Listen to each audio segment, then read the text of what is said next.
All right.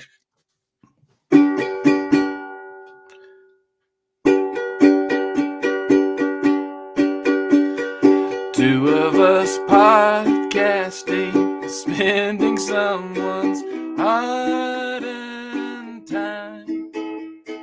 You and me, I don't know, driving Sunday, night arriving on our way back home. We're on our way home. I don't know. We're on our way home. We're going home.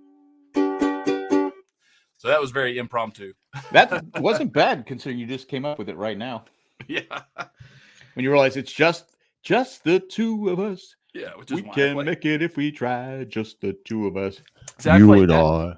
I played that one though. What, like 6 months ago? So I was like, okay, I have to do the other two of us now. Yeah. So for all the listeners out there, if you haven't figured it out yet, it's just Jack and me tonight, and this is Matt's under the weather, and Chris got something happened at his store, right? Something happened at his work. Yeah, he said he was one. He started with, "I'm working late tonight, so I'll be late." And then he came back and said that the lock on the store was not working, so he has to call security because I guess he's the only one there. Yeah, and so he said it could be a while. Yeah, said sorry, gents. We're always gents. Yeah, it's probably the only time I've ever been called, and using that frame. I mean, it's cool. I'm not complaining. All right, yeah. Let me tell you something about, like, just not gents, but it reminded me of it. So last night I was out with some coworkers, and man, you talking about me feeling old. So we leave, and I had to go pick up someone else that was in this other group. And so as I'm pulling up my truck to pick this person up, they're all just standing there, and I look at them and I go, "How much for your wife? How much for the girls? Sell them to me." Crickets. And they all look at me like, "Why are you being a creep?" Well, to be fair, yeah, in this day and age, this day and age, you probably couldn't use that line from the Blues Brothers. I know, but I think it's hilarious. It's hilarious. It's hilarious because if John Belushi is so funny, or was so funny, I should say. But yeah, I whenever I watch the Blues Brothers, I go, you probably couldn't say that anymore. Not anymore. People would not think that was funny. I mean, back then it was hilarious. Back then we would ha ha, but now you're looked at as an old creeper. I know. You are older. How much older are you than your coworkers? Well, no, actually, yeah. To be fair, yeah, like only one of them was around my age, and then two of them were younger by probably a decade. Did the one your age get it? If he did not let on that he did know it. Oh, he goes, "You're on your own on this one." And the thing is, he usually gets most of my references, so I'm pretty sure he got it, but he's just kind of like, it's like Clay. I'm just about ready to say John Retired Guy said, "Blazing Saddles would be the silent movie nowadays." I was going to say it's like quoting Blazing Saddles. Yeah, you got to be careful what you say in Blazing Saddles. He's near. Yeah. But I like that. Blazing Saddles would be a silent movie nowadays. Yes, because I've been watching a lot of All in the Family clips. Just on YouTube. They would show different scenes instead of watching the whole show. I just been watching different clips. I go, you couldn't say that today. Nope, couldn't say that today. Nope, that was funny in the day, but nope, you can't say that now. And that's just the way it is. I know everything. I mean, that's all four of us, though. I mean, it's one of the reasons why we like talking to each other is because to me, everything's funny. I don't care what it is. Yeah. I mean, I have limits, but very few, and it's just like. But nowadays, I go, nope, can't say that. Nope, can't say that. I seriously, I go, catch myself. I don't know what's going to happen when I get a little older, and I don't have the capacity to stop myself. It's be like they look at me like, what the hell's wrong with this old fart? Oh yeah, I definitely have caught myself as well. Like if I'm in a group of 4 or 5 people and someone says something like us when we're podcasting, like I think of something funny immediately from what they've said, but luckily someone else has jumped the conversation and allowed me 2 to 3 seconds to where I can kind of go, should I say that? Should I go or should I go? Yeah, and then I go, it's probably good I didn't say it. Yeah. It's like anything now. I mean, you gotta worry about, what did I post 10 years ago on Twitter that it could come back to bite me in my ass? Oh, I know it. I definitely, I don't know, a year ago or so went through Twitter and deleted 90% of all my tweets Oh, because, really? and I was reading them, and when they're out of context, you're like, oh, like, yeah, that sounds weird. Because like usually if I'm replying to you or somebody else, and it's like if someone just read it for what it was, they could easily use it as ammo against you if they wanted to. Yeah. Not that I'm running for office or anything, but Right. Yeah, who got me crazy to do that? yeah, yeah. Of course, we can see that the only people running for president are crazy. Yeah. Old dementia patient. Yeah, and Yeah. I think we've said that before as well, is that, when Obama got in, I remember thinking, thank God, this is the last of the boomers. This is the last, no more boomers for president. And then we got Trump, then we got Biden. I'm like, God damn it. Like, I just want someone born past, 1960. Yeah, I'm old, and I agree. I mean, just at a certain point, the job is just, I again, I look at the two choices. I go, come on, this can't be it. No. And we were talking a little bit last week, and because you were working away for work, about how there, it used to be in the primaries, Yeah. there'd be a lot of people as the primaries went along, people would drop out, and it'd be a close, it'd be at least the top two people would be delegates gathering delegates. Now it's like there's just one in I mean, I guess there's two in the Republican, and someone dropped out today. I go, well, who the hell was that? Who was that? Yeah. I go, seriously, I go, I just saw someone dropped out of the president. I looked, I go, I don't know who that person is. I have no idea who that person is. I just didn't know. And it's coming down to, again, seriously, these are the choices. That's the way. I mean, I think I said that a few weeks back. I mean, my first national election was 2000. And, I think you even said that too. It's like the majority of your life. I mean, it's the majority of my life. Every 4 years, I'm like, fuck, these two assholes. Yeah. And again, it's a job that I wouldn't want. No. But still, I just don't get it. But people are so passionate. Well, I don't know if people are passionate about the one, but they're definitely there's some passionate people about the other guy. I mean, they would die for that guy. The other guy, I think they're supporting him because he's not the other guy. Yeah. At this point in that guy's life, if that makes sense.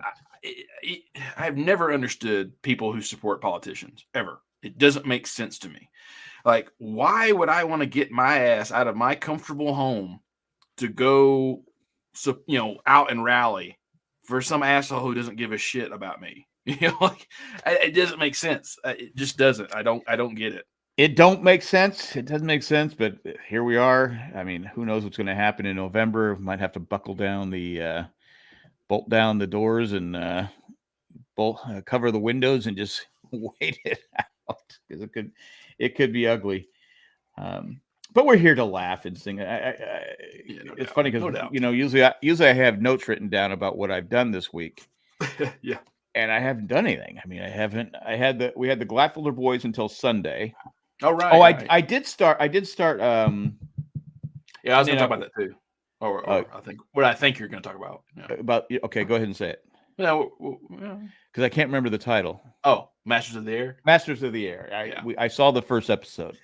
Yeah, like I was extremely disappointed in the first two episodes. Third episode is a lot better. And then the fourth episode, is airing tonight. I think it's because they're making the same sins of the Pacific, in that, like we've talked about this before. Like Band of Brothers works because it's a small unit that you follow from the very beginning of the war when they're all put together all the way to the end, and that's the magic of it. Is that you learn these characters, over the course of the war. And the characters are real people. And they're real people. But I think, with the problem with the Pacific, like we talked about, is that it's three different characters and you're only getting about 3 episodes per character. So there's not enough time to really understand their story and their motivations and their struggles.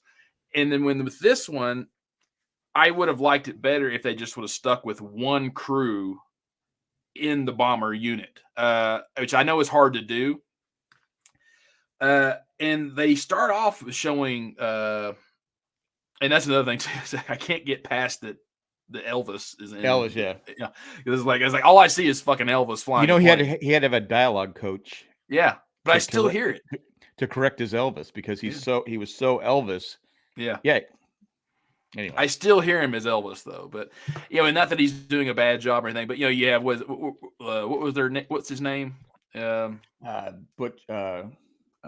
Yeah, Buck and Bucky. Yeah, Buck and Bucky. And that's what threw me off with the first episode. You kind of have these two introduction of these two characters, and then it skips to this other crew, and then eventually, and you're like, well, why were they important? Like, why? I don't understand. I mean, I probably need to watch that episode again, but I just would have liked it better, like if they'd have done like the first episode of Band of Brothers, and like, hey, this is the crew that's all assigned to this plane. We're going to go through training together, and then you have a couple episodes of them getting the shit kicked out of them as like brand new in the air, and then go on and go, and I think that's why it's because they're taking real people and the real stories. And I'm like, no, I just think there's nothing wrong with compositing all the people's stories. I don't know. Like I said, I've heard from the reviews that the first two are by far the worst two, and then it gets continually better. So I'm looking forward to that. I thought it was Cindy and I both liked it. But I did say afterwards, kind of like you're saying, I go, the difference between Band of Brothers, Pacific, and now Masters of the Sky, or Masters of the Air, is that they start off in England in Band of Brothers, and then they go back in time, and you learn about so many characters. So before they hit the beaches of Normandy or jump in, parachute in to Normandy, most of the characters. Right. So you know their names. I'm like, okay, who's that? I go, what's his name? I go, I knew Buck and Bucky. That's all I knew because that's who were introduced. I go, I can't remember the guy that's throwing up all the time. I can't remember his name. I couldn't remember their names. So when they hit Normandy, I'm already invested in their characters. Exactly. I'm not. Yeah, by the time they hit Normandy, you already know at least Garnier, Winters, Nixon, Sobel. Sobel for sure. Yeah, at least those four. At least those four. And then, of course, the other ones like Buck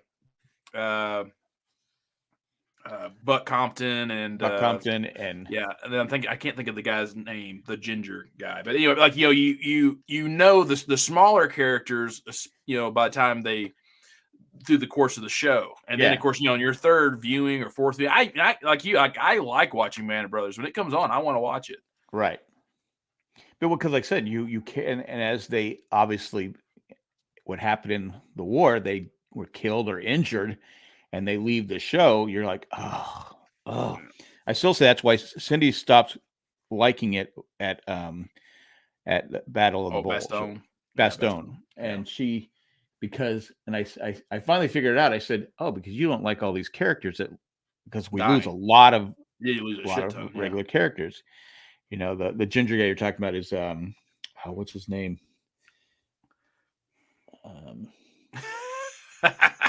I know his name because he's the only one. He's in every episode. He's in every episode, yeah. Because he's the one that the lieutenant. Malarkey.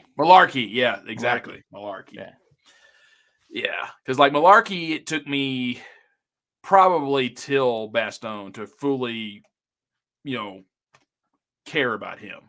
Yeah. But yeah, there's other ones. Because everything that happens, he's losing all his friends. Right. Skip Monk and anyway, because started with 4 hosts and now it has down to 2. Yes. Yes, it is. But yeah, that I did say that afterwards. I go because Pacific. I rewatched the Pacific about a year ago, and I said, okay, I liked it more because I go in. I think the problem with Pacific is I'm expecting Band of Brothers. Exactly. And like you said, okay, what's going on? They're jumping here. You got this guy going here, this guy going, and you're like going, okay, what is going on here? When I go back and rewatch, I say, okay, I'm watching a war film, a war series. I'm not going to get really heavily invested into the characters. I'm just going to see, I'll just get invested in the few of the characters. Whereas, like I said, Band of Brothers, it's hard to say, okay, who is my favorite? There's so many different great, even ones that have like a bit part, in it. So, and that's like what Webster, Webster, one of my favorite episodes when he comes back and he's all clean and, he's because he was back, he got injured and he comes back and he was gone. He didn't do Bastogne. right. And it's like he goes, He's a brand, he's like a rookie. Even though I had this, I was in Market Garden. I was this. He goes, but since I missed Bastogne, I was shunned. I was a replacement, which is, I think, was, and the way they did it too, because he's a clean cut, he comes back clean. Yeah, he's got a brand new uniform. He's, but I love that episode because, just the difference of how these guys how they were going in, how they were, piss and vinegar to where they're just beaten.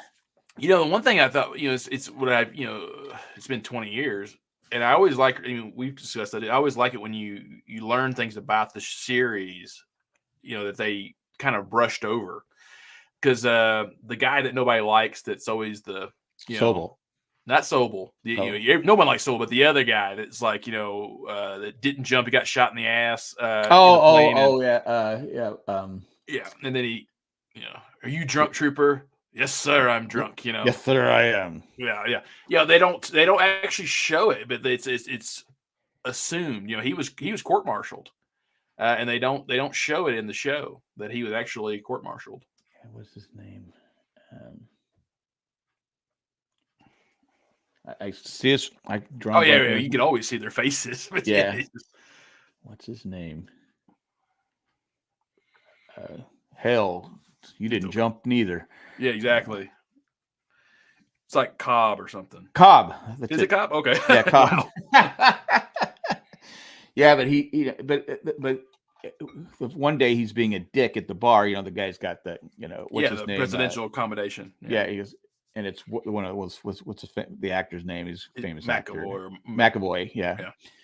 And he's like blasting him. The next day goes, "You're gonna want to come down shooting, fellas, ready to fire." He's telling him, "Okay, don't, because they're getting ready to jump, and they're putting their things in the packets and stuff." He goes, "Nope, you want to be ready to jump."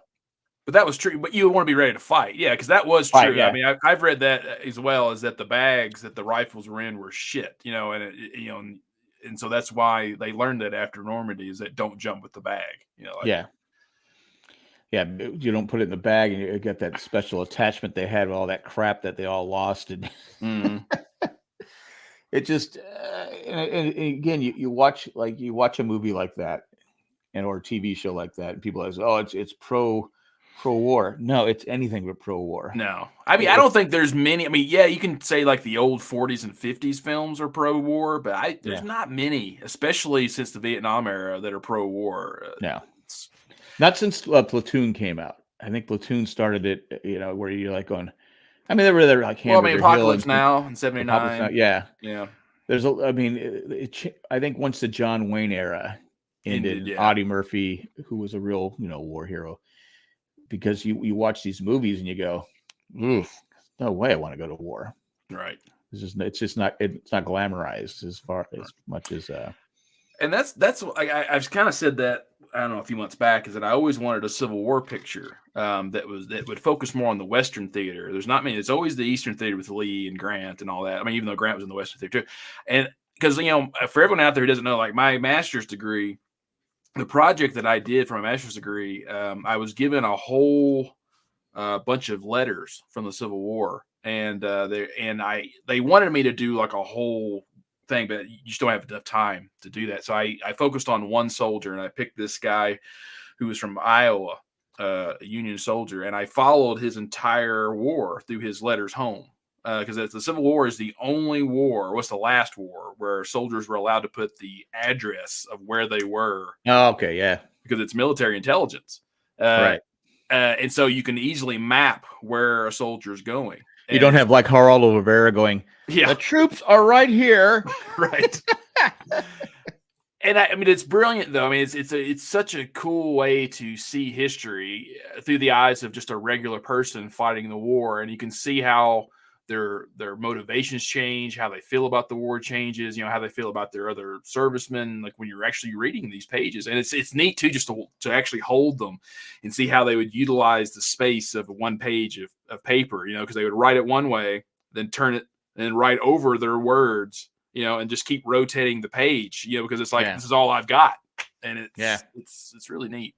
Because you were, and I think, you think of the people that survive war, the things that they've seen and just had to, how do you live the rest? I mean, not over to 650,000 people died in the war, Civil War, but how many people were, permanently injured, physically, and then mentally, nobody knew about the mental part of war. They just call it what they would call it shell shock, and then post shell shock or something like but now okay, there's injuries that you can't see right from war. I mean, war it would be nice if it just would stop. It's never going to, but it would be nice if it just would stop. But anyway, I studied the Battle of Schroot's Farm. That's what I studied, Schroot's Farm with I got you now. I've been to Gettysburg a few times, and it's overwhelming. It's so well kept, and it's such a major engagement. I mean, there's only a handful that are really done well. I mean, and Antietam, not Antietam, sorry, Fredericksburg's nice, and so is Gettysburg.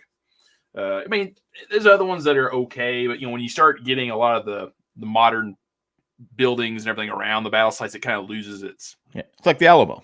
It's like the Alamo, which I will be going to first week of March. Now, have fun. I'm gonna get my photo taken from it and send it to you, Jack, just for you. Well, thank you, because again, nothing was a bigger disappointment in my life. I know. Than the Alamo. It is just a facade. Yeah. Could not wait to go. I said 1,000 times. I know people are like, he's talking about the Alamo again. Seriously, could not wait. I can't wait to go to San Antonio. I always call it San Antonio to piss everybody off. But I just wait. We go behind. I go, and this is not even probably the real facade. This is fake. Yeah. Next to the supermarkets and grocery stores and tourist traps and stuff like that. You want to buy? No, I don't want to buy anything. I don't want my picture in front of this. Just ruined it. You ruined everything for me. I'm not going to the Riverwalk again. That was nice. Good food there.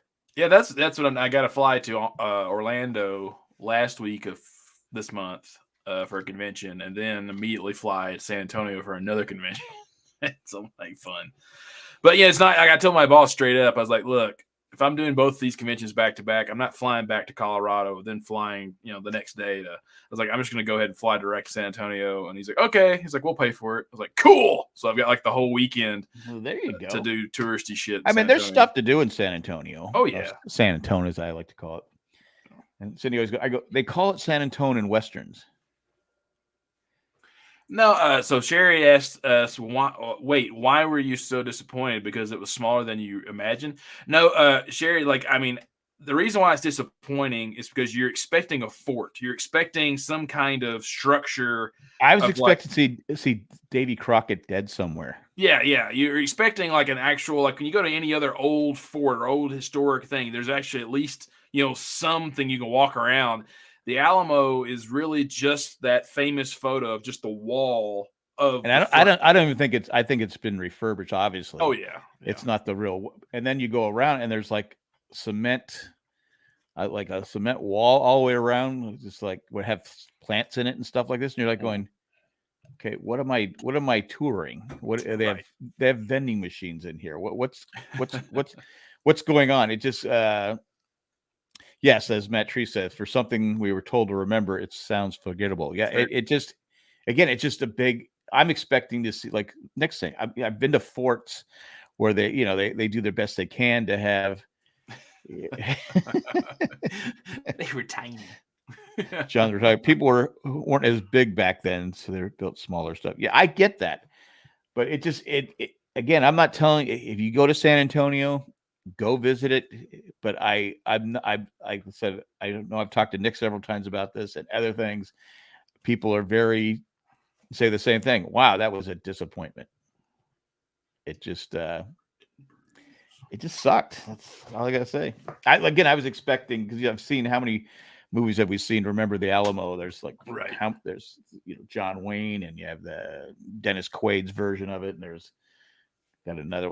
There's just several of them. You just expect, but it's surrounded by shops and restaurants and parking spaces to park to go. Again, we were at the the mall thing they have there. It's okay. We had to get something. I said, okay, let's go to the Alamo. So we left. We had to pay for parking there, and we drove around the block. I had to pay for parking again. It cost me like $20 to park. Do they rent cars at that location? They probably do, but you really don't need it. Yeah. And there's no basement. There's no basement. No. Yeah. It's just I know people in San Antonio are like going, "Hey, you're killing our tourist industry." Yeah. I'm just being honest.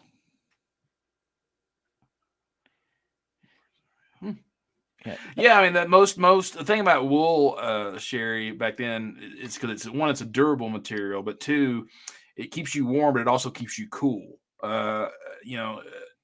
It's like if you get wool socks, your feet are naturally going to sweat if you're on a hike. But it's a weird miracle material. That's just what it is. I got in trouble when I was working for the Yankees. I convinced them to switch the jerseys to cotton. And it got really hot, and the players were all, covered in sweat, and it was just, that's when I was working for the Yankees. Me and George Costanza. You and George. So. See, it always comes back to another TV show. It does. Yeah. Again, they have artifacts there. They have like knives and stuff that are where the people had, and bullets, but it's the building itself just was. Yeah. It was disappointing. And you think, okay, we'll spend 3 or 4 hours there easily. Yeah. No, 20 minutes. After 20 minutes, you're like going, okay, what are we going to do now? Right. All right. Well, there went that. Yeah. So let's go to the Riverwalk, and because the Riverwalk, like I said, it's shops and restaurants, and the food there is. I had one of the best steaks I've ever had in my life there. Nice. At this restaurant, it was outstanding. Probably came right straight from the corral, wherever I'm trying to think of the ranch, just straight to they just cut the cow in half, and then they bring you this. There you go. There, gotta take that hill. And this would be a good time to take. That's what I was thinking. A commercial break.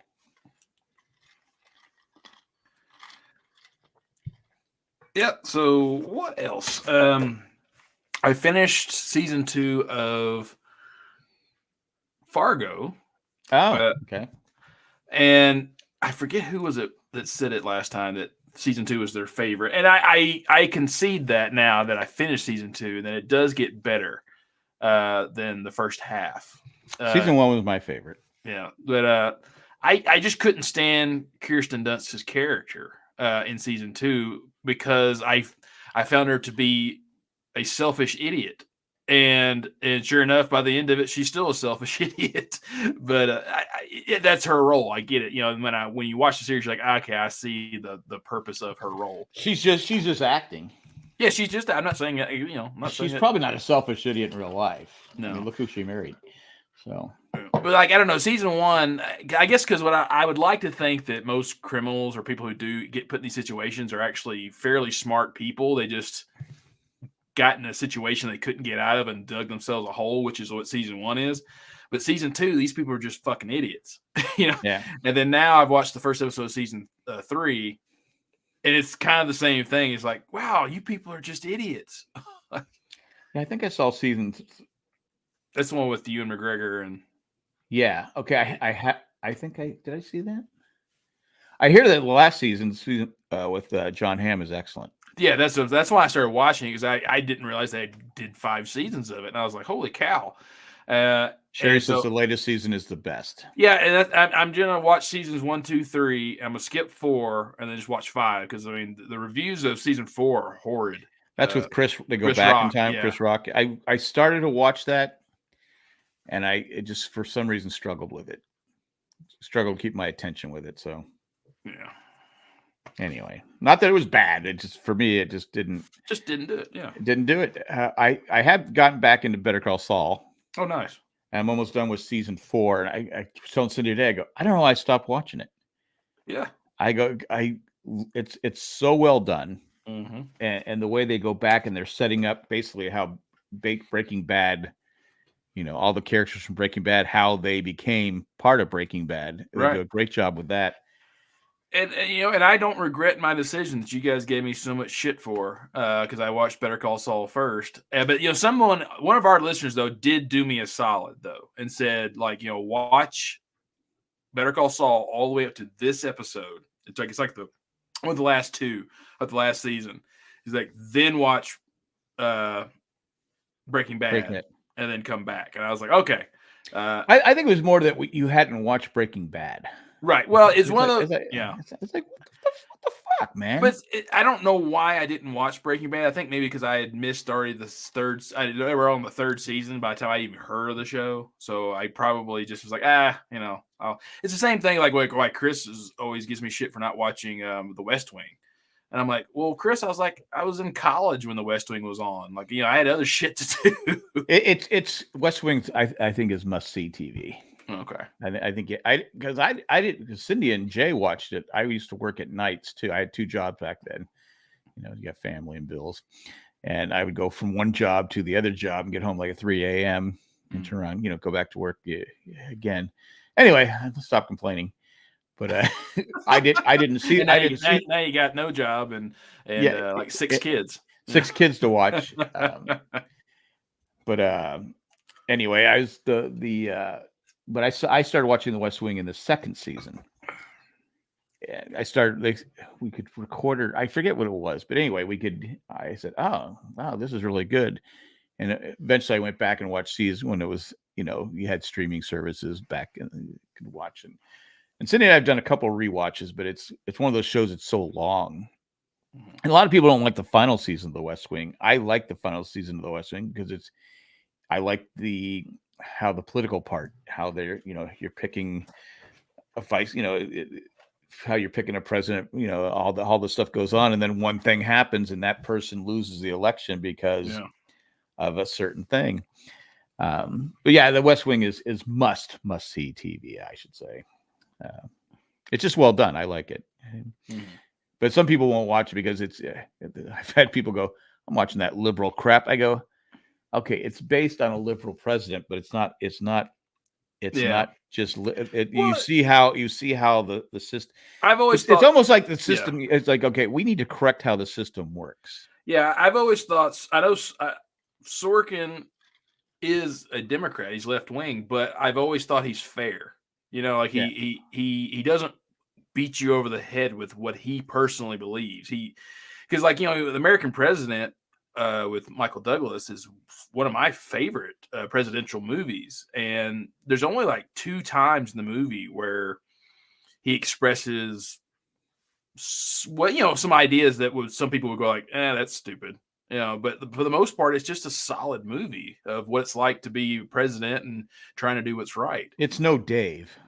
I like Dave too. Dave and those roughly came out at the same time. But I think like Dave I think what reason people like Dave is it's how we wish how the government would work. Okay, what's best for everybody? Right. How can we get this to work? Okay, this is how. And you have Mark Lemongello, who is the president's. He was the guy. I'm drawing blanks today. I'm old, but anyway, he was basically the handler of the president, and he didn't like. And of course, he's like, "No, this is all right. We can't do that. Okay, that we're going to figure out. We're going to cut some government waste to add this program, which they won't do today because that'll keep me from getting reelected. Right. That'll keep me from being. It's all about getting reelected, and until people start figuring that out, things aren't going to change. But anyway, I didn't want to make this a political show. We got the Super Bowl coming up, and again, I was sad that Detroit didn't make it. I completely lost interest as soon as Detroit lost. I was like, okay, because I always feel that if it's not your team, then you have to pick someone that you really want to root for because I have 31 favorite teams now. Yeah. Well, I mean, you know what I mean? Like everybody wants that Cinderella story. Or they want someone who really deserves to be there. And Detroit has never been. It's like everyone was rooting for Detroit. They've never been to a Super Bowl. And the way that I said last week, you weren't here. I go, that brought back a lot of bad memories because as a former Charger fan, they lose in the most, I mean, they just lose in ways like that was like, that's normal.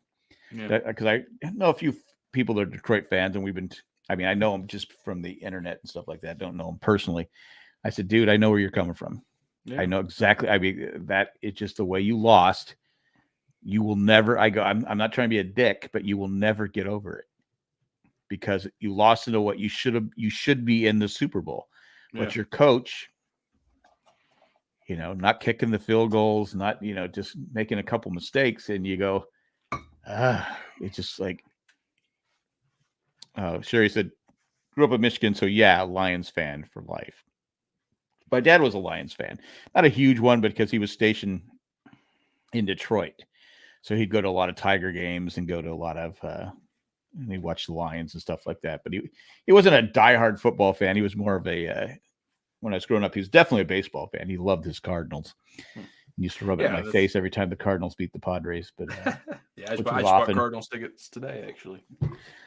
Oh, for the Rocky games? For the Rocky. They're not playing in Colorado until September. But Cindy still wants to come out and watch a Rockies game, watch the Rockies and Padres. And we're thinking about it, but it's like, we don't know. Well, it should be an easy win for the Padres. You would think. They struggle. They struggle against the Rockies. Yeah. But yeah, it blows my mind. I've said this before, which I know you don't like the Dodgers, but I don't either. But I was so used to when I lived in LA, whenever the Cardinals would come play the Dodgers, sitting right at first base line, and I was going to pay a minimum of $125 per ticket. Then to moving to here where the Rockies suck, and it doesn't matter. I can buy home plate tickets. I could buy like 5 rows up from home plate, $50. It's like, man, like this is so cheap. Yeah, it used to be. Like I said, Cindy and I have gone to Pittsburgh the last couple of years, and you can sit right behind the dugout, the Padres dugout, like 5 rows back for $50. Yeah. And you're like, and people go, I go, no, $50. That's you're sitting right in prime seats, and they're great seats. It's a great ballpark, but since the team is bad, yeah, people aren't going to go to the games. I remember when I was in high school, and the Padres played at San Diego Stadium, Qualcomm, that big old piece of junk stadium. You could literally go to on the day of the game, and you could sit wherever you want. We used to sit by. A lot of times we'd sit in the bullpen because we'd watch like Goose Gossage and some of the Padres closers, relief pitchers. You're sitting right. That was the best part because the stadium it was a shitty place to watch a baseball game, but it'd go like this down the line and then would curve into the field, and you'd get those seats right in the front. So it'd be the best. You could see home plate. You could see like Petco. Every seat faces home plate. Right. So no matter where you're at, it's just a perfect stadium. Whereas Qualcomm, because the Chargers kept wanting an expansion, City never did anything for the Chargers, but kept doing everything they wanted. The stadium was terrible for baseball. It was god awful for baseball because it got too big, and it just was like if you were sitting in field level seats, which are down below, this is how you're sitting, but home plate was like you had to sit like this. You just turn like this to look at home plate. Right. So you're sitting the whole time like this, even though your seat is facing like towards second base. But anyway, I nothing better. I love going to baseball games. There's fun there. You can. But like you said, it's great when you live in a city where the teams are bad. Yeah, it's what blows my mind about Denver is this is a Bronco town. I mean, not that I live in Denver, but it's a Bronco state. Oh yeah. And it doesn't matter. The Nuggets could win the next 5, NBA championships. The Avalanche could win all the Stanley Cups in the world. And yeah, there's a segment that's really going to care, but most people don't give a shit, and it just blows my mind. If the Broncos suck, then everybody sucks. It's just it's funny how there's you got Los Angeles. It's a Laker and Dodger town. Doesn't matter how bad the Lakers have been bad for 3 or 4 years. They've just been terrible. But it's the Clippers can't. They're building this huge. A state of the art arena. I mean, it's going to be incredible, and they still will be. Nobody cares. Yeah. And that's what people keep saying about the Chargers. And you look at the Rams. Since they've been back, they've been to a Super Bowl, won a Super Bowl, and still nobody gives a shit. Yeah. We've had this conversation before. Because, to me, LA is a Raiders town. That's just what it is. It is. And yeah, there is a segment that really does like the Rams, even before they moved back. But when I think of the Clippers and I think of the Chargers, those are San Diego teams, and no one is ever going to be loyal to them. Like, it's just kind of like, oh, it's like the redheaded stepchild. Like, okay, yeah, we've got them too, but we don't care. Yeah, Chris Doran says all those cookie cutter stadiums are terrible seating. Jack Murphy, well, it was San Diego Stadium at first, then the Murph, the Vet, Riverfront, and Three Rivers. I can remember my dad, because when they named it after Jack. It used to be San Diego Stadium, then they named it Jack Murphy Stadium to honor Jack Murphy, who was a beat writer for the Union Tribune at the time, who was key to getting the Chargers to come to San Diego from L.A. They played one season in L.A. and literally nobody went. You can see nobody went to the games, and also getting the Padres to a major league team. He was one of those times where writers had some influence. And they could get the crowd. This was before social networking. So he was able, so they named it Jack Murphy. Well, then they wanted to name it Qualcomm Stadium for naming rights. So they went to the family of Jack Murphy. Hey, would it be okay if we change it from Jack Murphy to Qualcomm Stadium, because they're going to pay us a lot of money? And the family said, whatever. And my dad said, I would have told them to shove it up their ass. Well, I think in those situations you kind of divide what the name is, because Tennessee college football, it's Neyland Stadium, but then they'll name, like, the press box is named this, and then this is named this. They just kind of like, well, you're getting downgraded from the whole thing to to this. They put a statue. They put a statue of him out in front, but I don't know what happened to the statue, because they tore down the stadium. Right. Once the Chargers left, there was it was costing $12 million a year to just have the stadium there. It was basically a piece of crap. Now they have the Snapdragon, which is the Aztecs funded and built, San Diego State. But my dad, I can still remember that. And when the Rockies, when they played the Padres in the 2007, they had a playoff game. They were tied after 162 games. They had a playoff game. And Matt Holliday comes in extra innings and slides, and they called him safe. He never touched home plate. Never touched home plate. And my dad goes, every time he heard Matt Holliday, still hasn't touched home plate. So most Padre fans, if you just say Matt Holliday, they'll tell you he still hasn't fucking touched home plate, because back then they didn't have replay, and it clearly shows. We're like, he didn't touch home plate. He never touched home plate. Now the catcher dropped the ball, but he picks up the ball and tags him.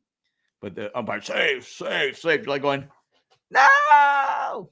Anyway, it is what it is. What are you going to do? Right. Again, Lions fans, I've suffered many games like that, where that's the problem. If you're very passionate about your sports teams, it can be a killer. I mean, you've felt that way probably with Tennessee. Yeah, well, not so much the Titans, but I'm sorry, the University of Tennessee. The University of Tennessee, because I've been a volunteer fan my whole life in all their sports, and especially with football, they sucked in the late 70s and early 80s, and then when Majors became the head coach, it was just a steady build in a way. And then he had a medical condition, and Fulmer kind of stole his as a head coach. And then, we got Manning, and then we were always on an upward trajectory through the late 80s and 90s. And then Fulmer, who was the coach at the time, you got comfy and just basically squandered our chance to be like an Alabama. Right, yeah. And then we sucked. We sucked basically from 2002 all the way to 2022 season. So it's 20 years. It's a big stadium, isn't it? It's one of the largest. Yeah, there was one season there where it was the largest in the country, and then Michigan would not allow that, so they added more seats to claim that title. And then we downgraded because we put in like some elite sections, and so we lost like 2,000 seats. And so now I think we're like 6th or 7th largest in the country. But I think have been in 2 of the 3 times where they have had the most people ever in that stadium, which was like 108 and then like 107. That to me is insane, because I've been to, like, Qualcomm used to hold like 71,000 people back, and I've been there when they had like 70,000 people. I'm like, this is way too many fucking people. Yeah, it's a lot. Because it takes you forever. Well, what we used to do on days like that was you got Friars Road, you could park at the top of the hill at and it wasn't to avoid paying for parking, because parking wasn't that expensive back then. It was just getting out of the stadium was a nightmare, because it would just all congest into this one, you had the 5, the 805, the 5, 163, whatever it was. It all go like this, and you couldn't get out of it. Would take you hours to get out of the stadium. We used to tailgate when we had season tickets. We used to tailgate before at football games. We tailgate before the football game. Then we tailgate after, because it was a pain in the ass to try to get it. It was like, why battle it? You're going to sit there for hours. But for big, like the World Series, Cindy and I went in '98 to the Yankee one. We parked at the top of the hill, some supermarket, and you walk about 2 miles down the road. And then after the game, you walk back up and you're able to leave. But yeah, to me, going to games where there's only like 1,000 people, 2,000, those were the days. Yeah. I still remember, going to my very first football game at Neyland Stadium. Coming from a town that was like 9,000 people, to going in that stadium, which is 10 times the population of my hometown, just like, holy shit. And you can forget going to the bathroom.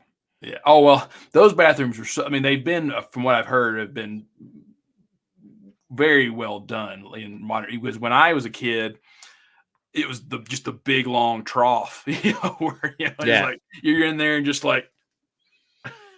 Yeah, I've told this story before, but my trough days ended when this drunk guy was peeing. He was hitting the front of the trough and it was like spraying. I go, dude. He goes, what? I go, you're peeing on me. He goes, what? I go, you're peeing. And I'm wearing shorts. Right. And so it's like, I go, oh God, he's fucking pee is hitting. After that, I refused the troughs.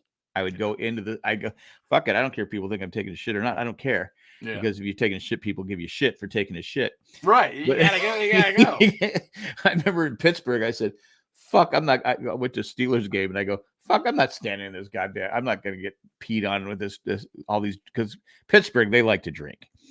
Cindy and I went to the Pittsburgh game. It was like 27 degrees, snowing. It was great football weather. And actually the fans were great, but they literally got up like every 5 minutes to pee because they've been drinking Rolling Rock since 5-10 hours before the game started.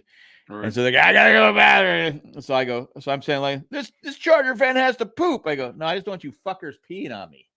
And they're so it was fun back and forth. It was great times. But that's what's funny to me is like you definitely will get a lot of looks in Colorado if you're drinking Coors or Coors Light or any of the Bud Light, Budweiser, any of the name brand beers, because to us it's not to me, but like to a lot of the Coloradans, there's so many quality beers in the state that they're just like, why are you drinking that shit? Coors. So I won't drink. I mean, I know he's one of our sponsors, Coors, but I won't drink it. It's like it makes me laugh. But like, this last week when I was in Nashville, everybody that was not from Tennessee was like, hey, like, what's a good Tennessee beer? I was like, there are no good Tennessee beers. Like, what are you talking about? And they see me drinking Miller Lite. And I was like, they're like, you drinking that? I was like, dude, I can drink like 24 of these. I was like, we're going to be out for a long time. I was like, I'm not drinking an IPA. John, the retired guy, says went to an A's game in the 70s. 800 people were there. Yeah, that's how it was at San Diego Stadium. I mean, there would be literally nobody at the. I mean, I remember sitting above the dugout. Padres are playing the Reds. The game went 16 innings, and Lou Piniella was the coach of the Reds, and that's when Marge Schott owned the team. And I don't know if you remember Marge Schott. She had to sell the team because she made a reference to Hitler being a good person, about his infrastructure and all that different stuff. But it's still, you can't say Hitler was a good person. But she had a dog, Saint Bernard, called Shotzi. So every time Lou Piniella came out, Shotzi, hey Shotzi, what do you do?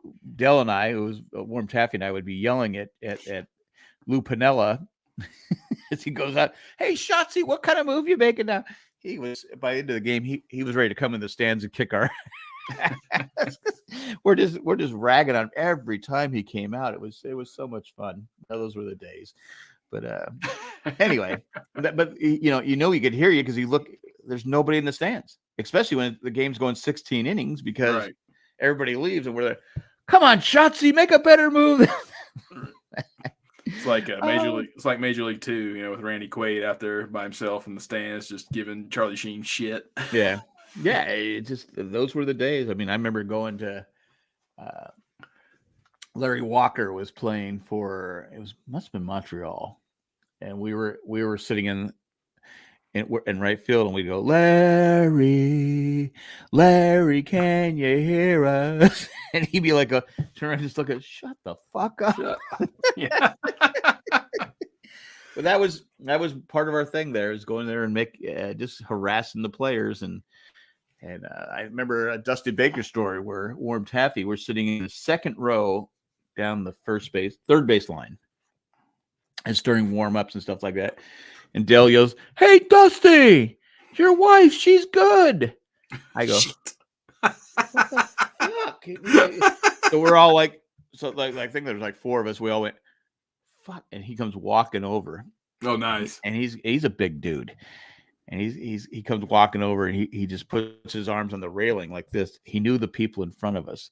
But I'm like going, I said, fuck. Dale goes, you're calling? I go, fuck it. I'm not getting my ass kicked because you said something so asinine and stupid like that. Fuck that. Right. And so he just stared at Dale the whole time, and Dale's like pissing his pants. And because, and he had every right. Dusty had every right to, if he would have kicked his ass, I would have let him. I told him, I said, I'm not stopping. I go, that was wrong. You crossed there's a line. Low blow. Yeah. And you crossed that line, mister. But that was good times going back in the day. Now I'm too old. I couldn't say that. Oh, come on. It's like Chris would hit you. Yeah.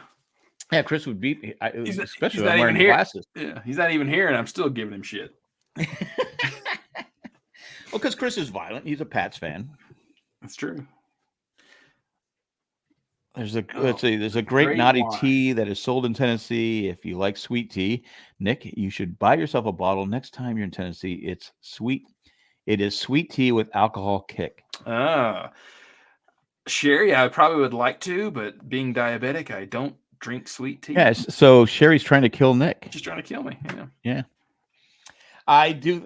If you want to see something funny, Cindy loves tea. But she hates sweet tea. If Jay does a great impression of Cindy when she drinks it, it's like. Oh man, I loved it. I love sweet tea. Oh, she goes, I don't like any kind of tea, but she throws an absolute fit if she gets sweet tea. She goes, sweet tea. She got mad at me one time. I went to McDonald's for work, and I come back, and she goes, you just, why would you taste, I asked for on sweet tea. Literally say, this is North Carolina. For some reason, they automatically think sweet tea. That this is the South. You're going to want sweet tea. Yeah. She goes, I go, I don't like tea. How would I know it's sweet or not? Yeah. I don't drink tea. I don't like it. Like, all tea tastes like shit to me. It tastes like shit. Yeah, most of the time it does. Like I remember, in 2005 when I went to China, there's so many people that are like, oh, I'm so envious. You're going to drink so much good tea. And I went, I forget what town I was in, but, they had like this famous tea house, and I ordered at least 6 or 7 cups of tea, like thinking, where is this famous tea? And I just remember like all this group I was with going like, it just tastes like fucking warm water. I was like, it's just warm water with shit floating in it. Yeah, exactly. Well, I told the England story. We went to England. We went to a tea house. Yeah, but you probably had builder's tea, which is I didn't. No, well, this is what the thing was. You had to dress. We had to dress up really nice. And their cabs are like. If you've ever been to England, their cabs are amazing. They're clean. They're lots of. I mean, it's amazing. If I had money, I'd move to. I'd move to Switzerland. I'd move to Switzerland first. That'd be. I'm the Ted Lasso school of tea. Yeah, nothing. Yeah, exactly. I am Ted Lasso when he drinks the bubbly water. Yeah, I can't stand it. But we go to this tea house, and the girls got their tea. My 2 daughters and my wife, they got their teas, and the guy kept going, "Would you like this?" I go, "No, I'm good. I'm good." And then he just kept saying, "I go, no, I'm just drink the water. I'm fine." Finally, I go, "I don't like tea. I don't like tea." You would think that I almost caused an international incident. We almost went to war with England because I don't like tea. I go, and Cindy goes, "Why couldn't you just order a tea, any tea, and just not drink it?" I go, "Well, that's a waste, isn't it?" Just a waste, yeah. She goes, "You had to be a dick." So now I'm in trouble because I don't like tea. I go, "Well, I came to this fucking tea house knowing I didn't like tea and little cookies and stuff. It just was too sugary." I was just like, I had a miserable time, but I tried to be the nice guy. Did you ever? I don't like tea. Did you ever see the movie Snatch? I've heard of it. It's a Guy Ritchie film. Brad Pitt's in it, and I think it's so. about a jewel heist. But the one, I mean, there's a lot of really memorable lines in that film. But the one that I remember is, he's dead. I can't remember his name. But he's an actor, American actor, and he's part of this whole crime thing that's going on, and he's trying to get a hold of this diamond, and it keeps slipping out of his hand. So he finally flies from New York over to England, and his partner in crime is like, "Welcome to England." And he's like, "Sit down, you big fat fuck." And then it's like, he goes, "The only time I like flying anywhere is if I'm going to a warm, sandy beaches." And then, of course, the English guy's like, "We have beaches here." He's like, "Yeah, who the fuck wants to see them?" Like, I'm sure they're not warm. Right, exactly. It is. Yeah, Snatch is a pretty good film. Yeah, I've seen that. I remember that. It's so many movies. I go. It's like you weren't here last week, but I watched The Guns of Navarone. Oh yeah, good one. And with Gregory Peck and that English guy. I knew his name last week. I can't remember this week, but David Nevins, and the Greek actor. Yeah, I'm not gonna remember. Anyway, I was lucky I remember that Gregory Peck was in it. Well, it's funny. I go, God, I don't remember seeing. I go, have I seen this movie before? So I started watching it because I like Force 10 from Navarone. Force 10, yeah, that's the one. Yeah, but and it's funny because I had said it last week and I forgot to leave out that Carl Weathers was in the movie. Yeah, and Carl Weathers passed away the next day. Now, Cindy and I were taking the boys to school. We had the Glaffelder boys last week, and we went to Cracker Barrel for breakfast, and the song "Living in America" came on, and that's from Rocky IV, Apollo, yeah. And he dies in it. I go, no, that's. She's like, no, Apollo died. Remember, Apollo dies. If he dies, he dies. I must break you. And then I kept talking about it. I go, yeah, Carl Weathers was in it. He's the one he plays Rocky. And she goes, oh, that's right. I go, yeah, he dies in the movie. Like a few hours later, we find out Carl Weathers died. I go, I turned to Cindy. I go, you killed Carl Weathers. Because I was like going, oh, because it was getting. He played football at San Diego State. I mean, there's a connection there, and for the Raiders, and he was, and that's funny is he never heard a bad thing about him. No, and it was like, oh my God, he just died. There's no because I mean, he's someone that you didn't expect to, because he wasn't young, but he wasn't old. But he wasn't sick either. Yeah, exactly. Like it just kind of came out of nowhere. And it's like, and then you think of Carl Weathers, you think of so many movies, like Predator, and he's in Happy Gilmore, which is he plays Chubbs, and he's got the fake because the alligator. He was just so beloved, and who didn't like Apollo Creed?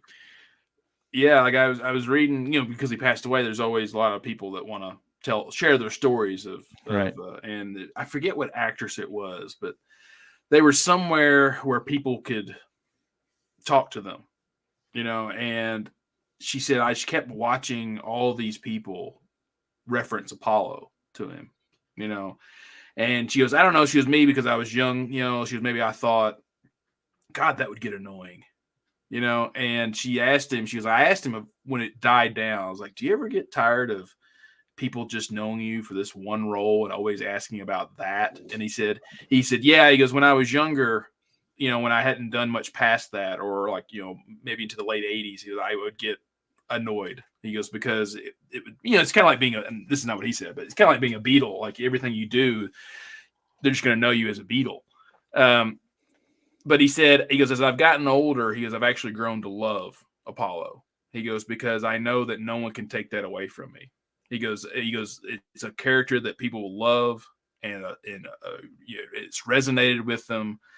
And he goes, most actors never get that, to where people actually love the character and they really want to meet you and they're excited to meet you. He goes, most people are forgotten. It doesn't because matter.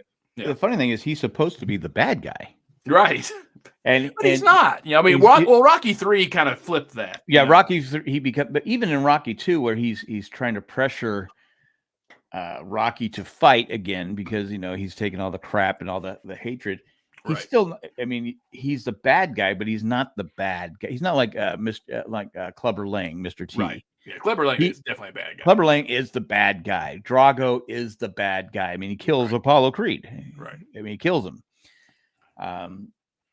But like you said, Rocky 3 kind of changes, because Creed is working with Rocky to get him over his fear. But yeah, I was just shocked. I said, "Oh my God, I forgot what I was talking about at the beginning." But it was just him being a bad guy, because I never exactly, because in the first one, I always felt Apollo in the first 2 films was just being a boxer. That's all he was. He was, the first one he's doing it. He was like Muhammad Ali. Yeah, exactly. The first one he's just doing as a gimmick. He's like, hey, I'm trying to get some attention. I'm trying to, get, some money, get this hyped up, giving the little guy a shot. And then the second one, because he was humiliated, even though he won, he had to get that ego. The ego would not let it go. This guy from nowhere went the distance with him. With me, yeah. And so, that's I never felt of him as a bad guy. He was just trying to do what was best for him. And then the third one, because he's retired pretty much, which is funny. He's retired, but he's in better shape than Rocky. Right.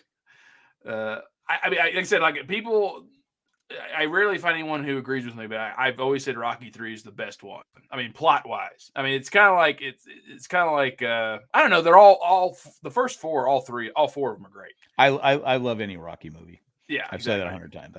I'm just a fan. Yeah, I've always liked Rocky 3 because it's kind of an emotional roller coaster. Because you have Mick die, you have Rocky at his lowest. You have Thunder Lips. You have a lot. You have a lot going on in that film. And then what's fun? Yeah, go ahead. It's, what's his name? Paulie. He says, highly irregular. Well, he's in an episode of MASH in like season 1 or 2. He plays some guys trying to get this, and he goes, "That's highly irregular." Oh my God! Because he's drunk, and right. And I go, "Wow, is that his catchphrase?" Right. Paulie. But yeah, it just anyway, he was like he was playing Paulie in MASH, or that's just how he is. Burt Young, he died recently. Recently, like a year ago. Yeah. A year or 2. But yeah, Carl Weathers, that was just a shock. It's like, oh no, not and all the actors that came, like you said, it was just. No, it's one of those guys where nobody had a bad thing to say about him.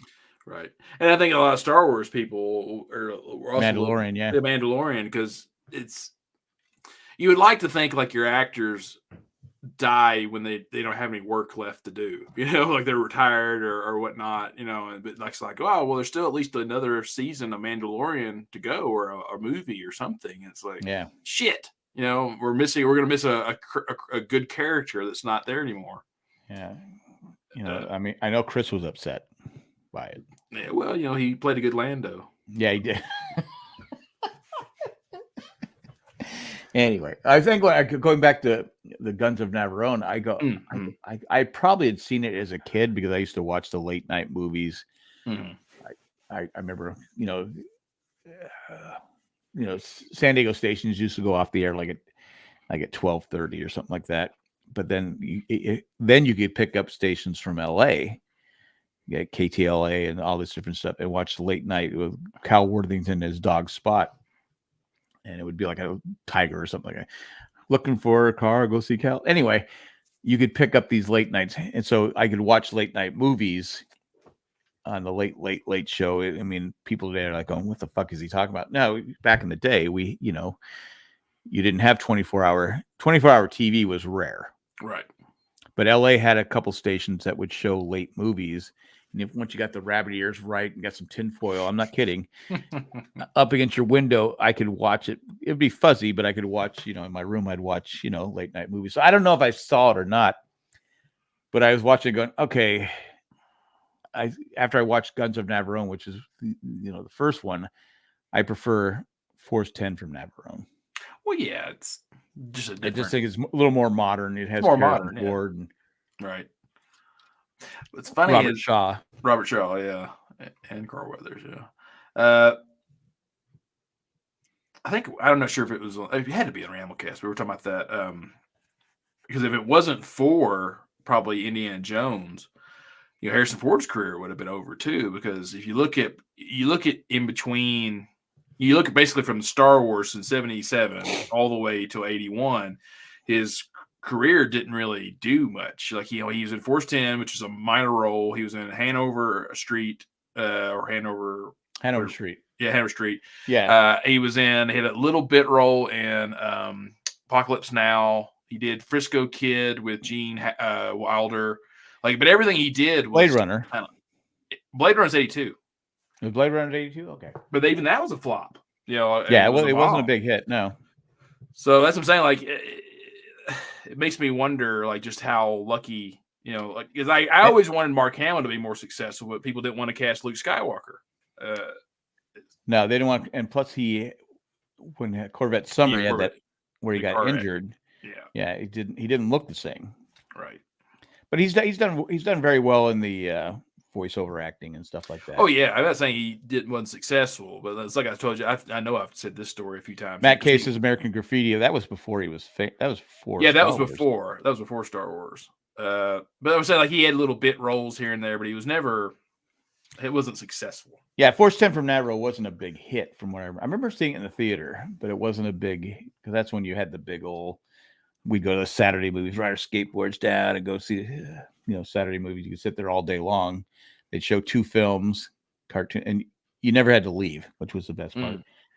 But yeah, you're right. If Tom Selleck doesn't get Magnum PI, right, Harrison Ford is he's just one of those guys on Star Wars that just got typecast. Exactly. But Indiana Jones was the perfect. It was almost like Indiana his Star Wars. I'm trying to look on the character's name. Han Solo. Han Solo. It basically was just a different take on it. But yeah, if he doesn't get that, maybe he doesn't get maybe he doesn't become the president. Get off my plane. Yeah. Or the movie with Kelly McGillis where he's the Witness, which is an excellent movie. Yeah. God, I haven't seen that movie in forever. Yeah, it was. That's a movie that people should go see because he infiltrates the Amish and Mm-hmm. Well, I don't know if I infiltrate, but yeah, I hear that. He went undercover. Yeah. I'm writing this down. I want to watch it again. I'm writing it down because that's a movie I haven't seen in probably 30. Oh, Christ, that came out in the 80s, right? Yeah, it's like 86, I think. 85 or 86. I always get Mosquito Coast and Witness the dates backwards. Well, you're better than me because I can't remember the. But yeah, I probably haven't seen it since it came out in the. Probably watched it on HBO. Yeah, it came on. I know over the holidays because mom when they showed movies. Yeah, but I haven't seen it in probably 40 years. Yeah, it's good. I mean, it's him, Kelly McGillis, and Danny Glover. Not Danny Glover. I forgot Danny Yeah, Glover. Danny He Glover's plays the bad guy. He's the bad guy. Yeah. Yeah. Wow, I forgot all about that. Jesus, I gotta go back and watch it. Yeah. But that's a good point, though. I never thought about that. Yeah, if he doesn't get Indiana Jones, maybe he just doesn't. Yeah, because because I'm saying you look at his '80s output. I mean, because everyone thinks of like, oh my God, it's Harrison Ford, but it's like really he just had a handful of true successes. Because like I said, you have Star Wars, Indiana Jones, Witness. And then, like I said, like you goes Mosquito Coast wasn't a hit. Then you have another Indiana Jones at the end of the 80s. Forgetting Henry? Yeah, that's my favorite of his actual ability to act. Because he has a head injury, right? Yeah, well, not a head injury, he gets shot in the head. Gets shot in the head. That's right. Yeah, like so. Yeah, you have The Fugitive and Regarding Henry. Oh, The Fugitive. Yeah, God damn, forgot about that. Yeah, like those two in the '90s were a blessing for him. Like especially The Fugitive. But yeah, Regarding Henry to me was his best actual acting. Because I think Harrison Ford was one of the best facial actors there is. Yeah. But actually, him trying to act Regarding Henry, I think is his best role. And that's another one I will watch every time it comes on. I always like Regarding Henry. It's funny because Regarding Henry, when I was working at the rink in La Jolla teaching hockey, there was a family there.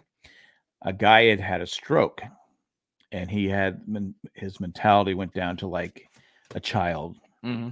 And the wife eventually remarried, and the new husband, they took care of the old husband. Mm-hmm. It was like, how is this not a movie? Right. How is this? I mean, when you hear the story, it was like they're well off. It was in La Jolla, so well, of course, but this poor guy, he had such a severe stroke that he basically had to learn how to do everything again, and he didn't remember. I guess that he didn't remember anything about his. He just didn't know. But they took care of him. So the wife marries someone else, yet they take care of him as I just when you think about that, that's pretty fucking amazing that they didn't put him in a home. Right. They took care of him as made sure he is.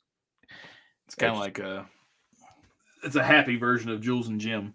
Yeah, I was just like, I always said that should be a movie. How's that not on the Lifetime Network? Yeah. How is this? I mean, how is this not? I mean, I don't know. Have you seen Jules and Jim? Do you know what Jules and Jim is? I don't know. I can't remember. 1962 French film.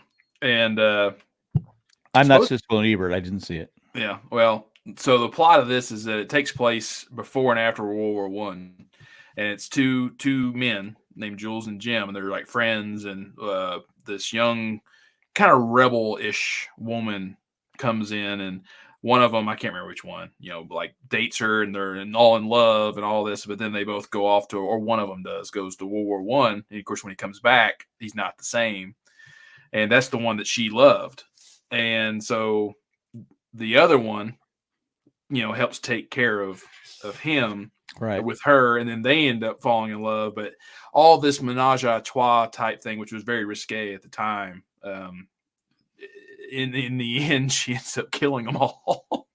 Wow.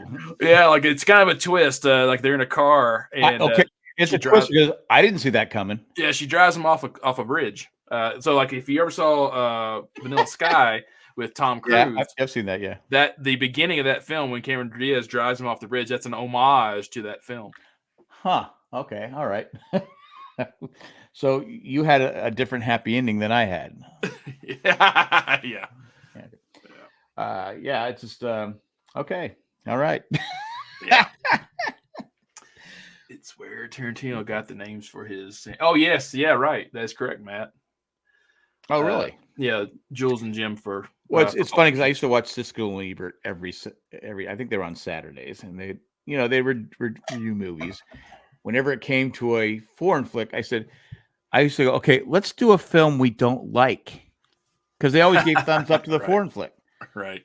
It's like whatever the name of the movie was. Like, yeah, this was great. I go, well, why were you reviewing the movie if we know you're gonna? Because the best part about Siskel and Ebert is they would take a popular movie, Right. and they would, one would do a thumbs up and one would go thumbs down. You're like going, and so you could pick sides on.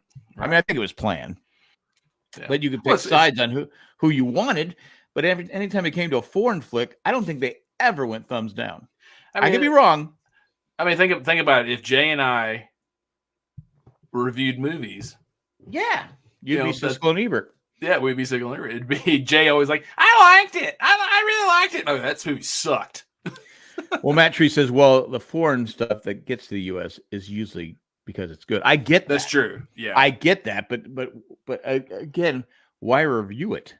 Yeah. If you're just going to like it, just say, okay, there's a foreign flick. Go see it because it's going to be good. Right. Oh, it's like this last week or two, I've been training this guy from Berlin, and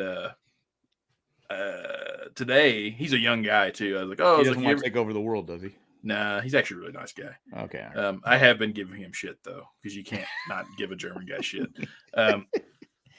But I was asking him today. I was like, it's like you don't put a wall up. Don't put a wall up. I forget what I was saying. Well, like I was like, like what I always do. And I mean, anyone who's German, I was like, well, I only know a few things in German. He's like, oh, really? I was like, yeah, like Nishischen. And he's like, I was like, what? It was just don't shoot. Dunkopf. I know a lot from Hogan's Heroes. Exactly. Most German Americans know her from World War II films, because and then I even said he got something to work, and I went wunderbar, and he just looks at me. I'm like, yeah, I know some stuff. Shit, what was I saying? How about the German guy? Yeah, I've already lost my train of thought. What were we talking? What movie were we talking? Oh yeah. So I asked him if I was like, you were probably a little bit young for this film. I was like, but there's a 2006 film called The Lives of Others. And he's like, oh, I love that film. He goes, I watch it all the time. Like every time it comes on, I'm like, oh, okay, good. But it's a really good film if you've never seen it, Jack. It's I don't think I've seen it. Yeah, it's during when Germany's divided, and this is taking place in East Germany. And his job, he works for the Stasi, I think is what they're called, which is like the state police. And his entire job is he listens to people within people's homes. He had all the houses that are bugged. He listens to their lives. And in the first part of the film, he's like a stickler, like anything out of line, jail, straight to jail, but then, some things happen, and it's a very, very good film. And I think, I know it was nominated for Best Picture, didn't win. And I want to say the actor also was nominated for Best Actor for the film. He actually passed away a few years later, but it's a good film. I might have seen it. I mean, I've said this before. There's so many movies. Like I said, when I was watching Force 10 and The Guns of Navarone, I'm like, have I seen this? Because there's so many movies I've seen and I can't remember. But then there'll be a line. I go, oh, wait a minute. I don't remember the movie, but I remember the line. The line, yeah. So it comes, I'm getting older and I've seen a lot of, I've got a lot of data in here and I can't delete it. I can't, it's like a computer. I can't clear it out to open up new data. But like I said, I'd be watching, wait, I have seen this movie. This is I was like Young Guns when I said, right. I thought I'd seen it and I go, wait, I haven't seen this. I haven't seen this. There's just movies that, John, I got Rochelle stunk. The musical was good though. The musical was good. But yeah, there's just but anyway, it was a good movie, but it had that 60s act. Came out in 1961. It had that It had the 60s act where it's right. But I'm like going, I don't think I've ever seen what other Greg, I mean, he's done lots of films. Mm-hmm. He did lots of films, and I go, I'm sure I've seen them, but I'm sitting there thinking to myself, I go, I can't remember another film of Gregory Peck's. True. That I've seen. And he's great in this movie. Kill Mockingbird. I've seen Kill a Mockingbird. And then there's the one where he's on the island with the kids. Mother Goose. Isn't it? Father Goose. I think I've seen that, yeah. All right, okay, so I've seen some. All right, Kill a Mockingbird. I should have remembered that one. But it was just like, Gregory Peck, one of the greatest actors of all time. I'm like going, have I seen his movies? But it was, who's the guy, the Greek guy? Come on, Matt Treese, help me out. Who's the Greek guy, the Greek actor? Burly guy. I can look it up. Yeah. Could you? Anthony, no. what's his name? Yeah, see, it sucks. People laugh, but it sucks. I cannot remember names anymore. I'm getting to that point.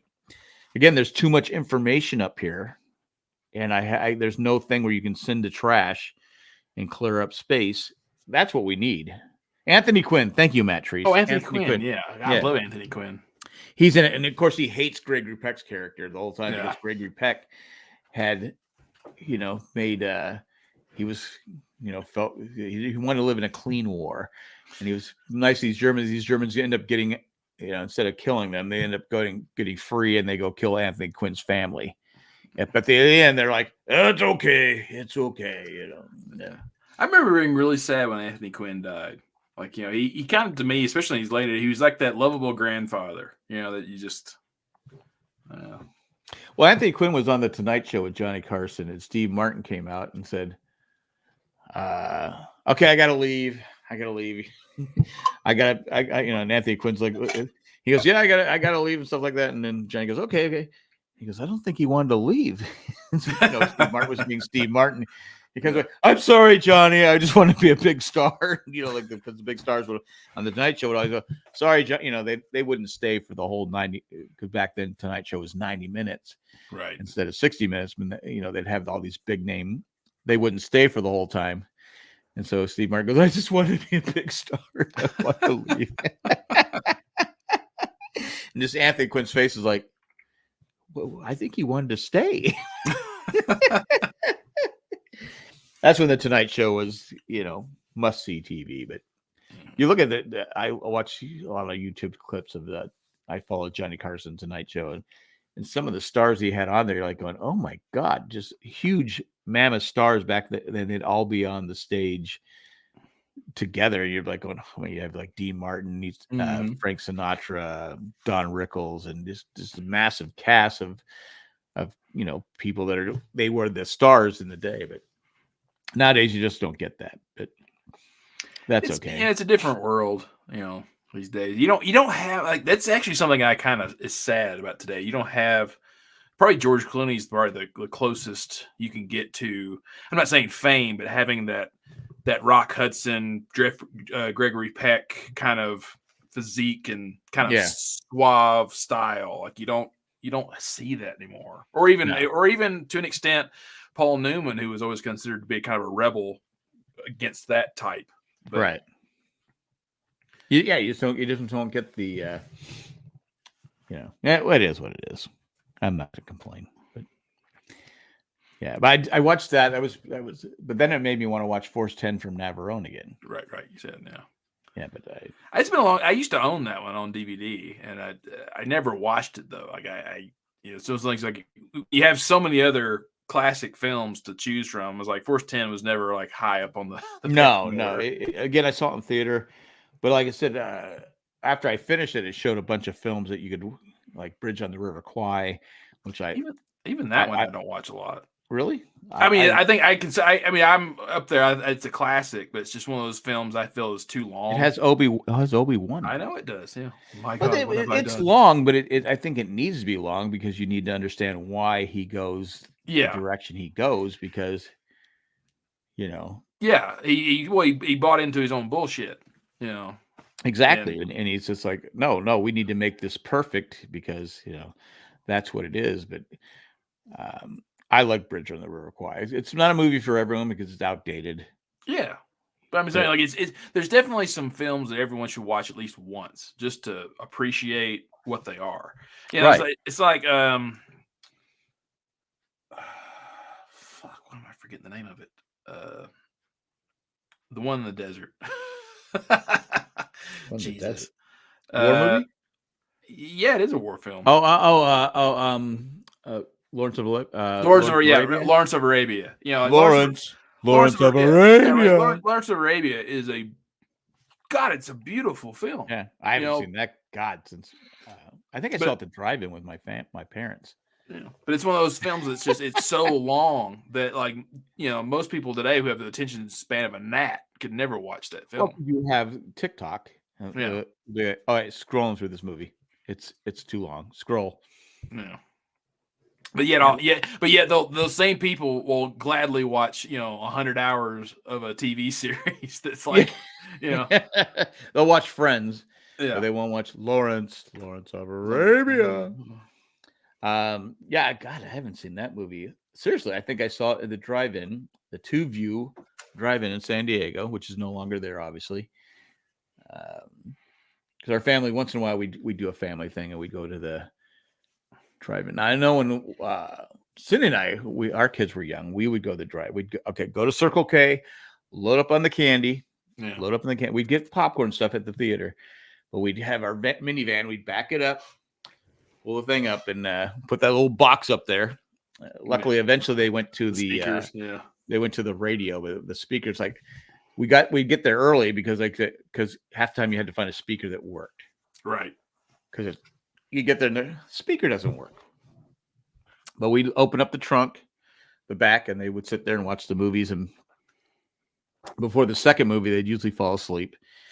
That's where Joe versus the Volcano. I'm watching it by myself. I'm like, okay, this movie sucks. I like Joe versus Volcano. It's probably my worst Tom Hanks movie ever. I'm just like going, okay, this movie sucks. And I said, okay, you know what? I'm leaving. I closed the trunk. Let's see. Sherry. My husband's grandmother was an interpreter for the British government and knew Lawrence of Arabia, Peru. Oh, really? I bet he liked tea. Yeah, he probably did. And it's funny because my ancestors come from Switzerland. No, well, Switzerland and England. Mm-hmm. My mom's side is England. My dad's side is Switzerland. Oh. Do you think I would like tea? But I don't. I mean, my great grandfather and grandparents were they were born in England. So you would think that but fuck it. I don't care. I don't like tea. I was going to say, 23andMe. I didn't read the article, but because I had to go pick up Cindy at work, I started. 23andMe was worth $6 billion a while ago. Now it's worth nothing. Really? It's like something happened. I haven't read it yet, but something happened where they've just lost all their. I mean, I don't know what happened, but how do you go from 6 billion to nothing? I don't know. Maybe people quit using it, or who knows? I think my personal feeling is people didn't like what they were hearing. Right. I mean, I've never done it. I know I'm white. No. Well, yeah, obviously you're white. You can see that. But again, I've said this 1,000 times. I mean, I was told I was Chinese royalty. Right. I was told I was Indian. I had Indian blood, Cherokee. Right. And you come back and go, okay, I'm just white. Well, I mean, I know enough about me to where even if I did have something else, it would be so minor that it wouldn't matter because every name on both sides of my family, as far as I know, they're all Scottish or Irish. And so it's like, I know that. I don't like Earl Grey tea. Jackson Glaffeler doesn't like, and that's what my wife told me to order. Yeah. I said, I'm not ordering anything. But it's funny because you look at my eyes, and I used to be, when I was a kid, there would be racial slurs hurled at me using the Japanese slang word. Oh. And I would go, because people said I was and I would be teased for it. But it turns out nothing. So I don't know where because. Well, that's what's funny, like with Cliff, because Cliff's half Chinese, but Cliff is paler than me and Jay. And so like I remember asking Cliff that one time. Which is shocking because you both are pale. We're pale, yeah. And I remember asking Cliff that one time. I was like, Cliff, I've never thought about it until like at that exact moment. I was like, do you consider yourself to be white or Asian? And he kind of went, well, he goes, most of the time I think of myself as Asian. And I was like, the thing is, Cliff, is it because you're paler than I am? I've always thought of you as white, and I'm like, well, again, if you met his parents, yeah, you could see it. Yeah, I mean, and like I said, I've said this 100 times. When I first met his dad, he came into the rink, and Cliff used to work in the pro shop and different stuff, and I'd be like going, he was talking to me. I go, are you related to Cliff? He goes, yeah, I'm his dad. I go, okay, I see it. Yeah, I see it because he was Cliff. Yeah, just Is like you. you know how Cliff has that, you know. Oh yeah. One hot dog for a group of 12. Cliff's a great guy. Oh yeah, no doubt. No, I love Cliff. But yeah, so 23andMe, like I said, I think that most people. Oh, John the retired guy says they had a large data breach, which is Oh, why. did they? Yeah. Well, that would suck. Because it would suck for people to, hey, that Jack guy is just white. Yeah. let's hold it over his head. I paid for this shit. They just told I me paid for this to tell me I'm white. I think the problem is that I think because you know how we treated the Indians over the years and how we treated, you know, the Chinese over the years. I think a lot of people didn't want to be, you know, considered racist, so they would say, "Oh, you have Indian blood, so we can't be racist." So, you know, it's just I think that's what it passed down from generation to generation. So, oh yeah, you're Indian, so you can't be racist and stuff like that. But it turns out you're just white. And then, well, I heard also that because Europeans, well, most white Americans, when they've come to the United States, have kind of shunned their European heritage because it's like, I'm here now. I'm throwing that off of me. And it's the same with African Americans, and that, you know, they don't know their history. They don't know exactly where they're from. And so after, you know, 3-4 generations, aside, unless you're Irish, you know, like there's no identifier. You can tell people are Irish because they drink a lot of beer. That too, but right. No, I mean, but people, you know, like, yeah, everyone's Irish on St. Patty's Day, and like people like the Scottish and the Irish thing because of the family kilts and the colors, right, and the patterns. Like, and no other culture really has that, and so that's why a lot of people like that. It's like, oh, I'm part of this clan, you know. I'm part of the clan. Yeah. And so, like, I think when the 23andMe came out, people kind of wanted that identification of like, oh, I'm Italian, you know, and you know, and or whatever. And I get that too. I know my Cindy's mom was Italian, but she didn't want to be Italian. So her parents, like I said, I met the grandmother, but her grandfather died of cancer before I met him. But they spoke Italian. She didn't want to speak Italian because she didn't want to be Italian. She was in New York. She wanted to be American. Right.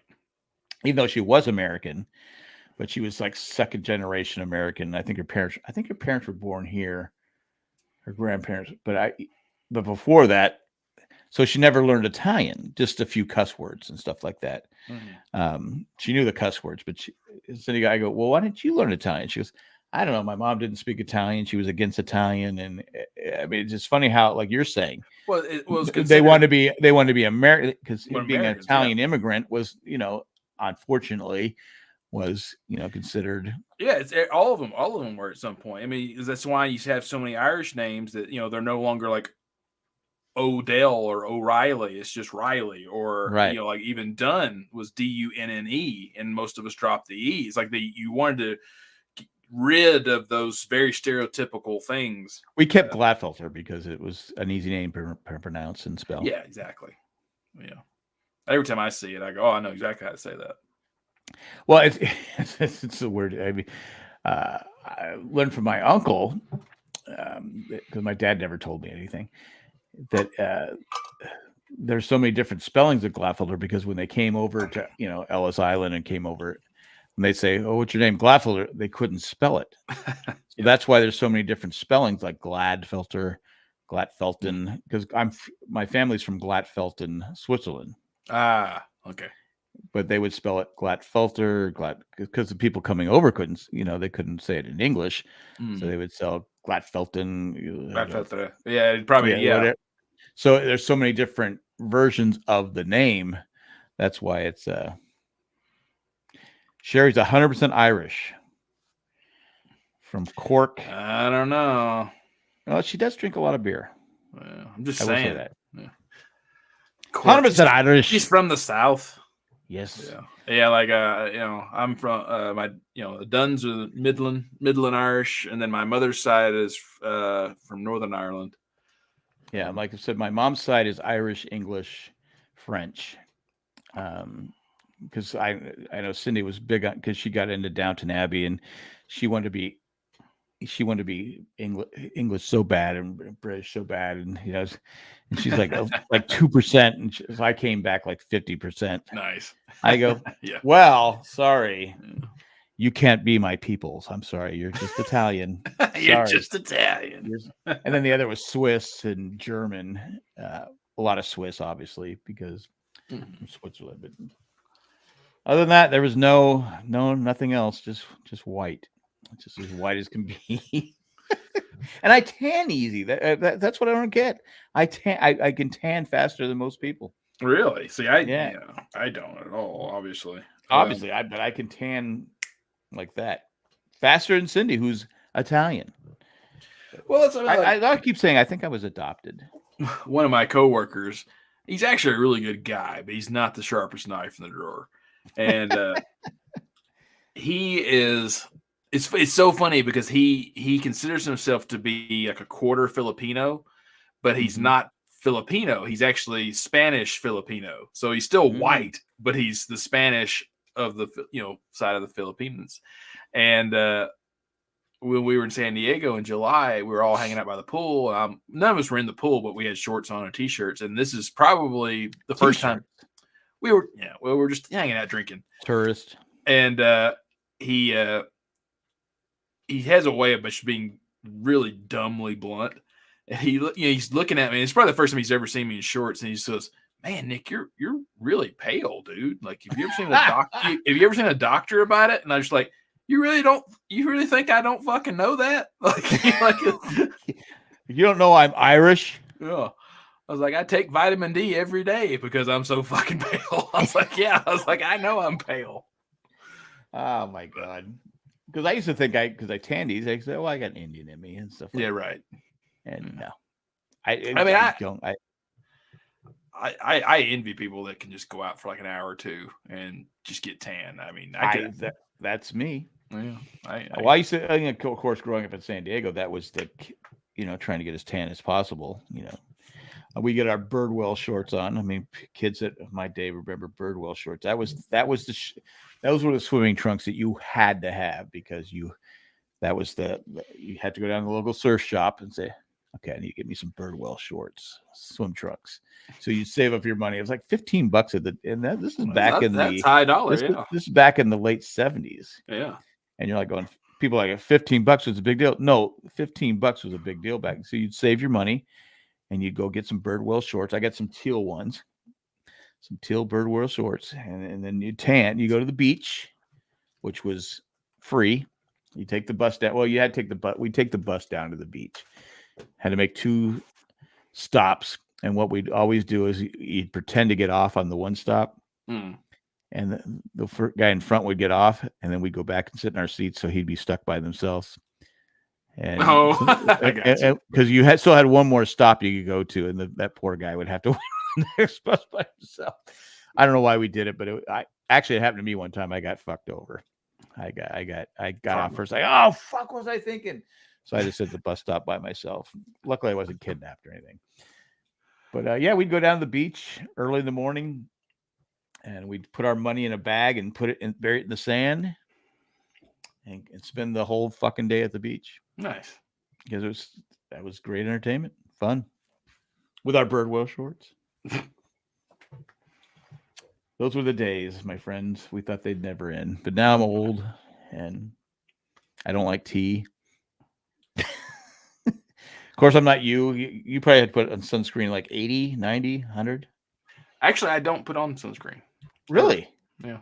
And you don't burn? I'm like a mirror, man. It just bounces off.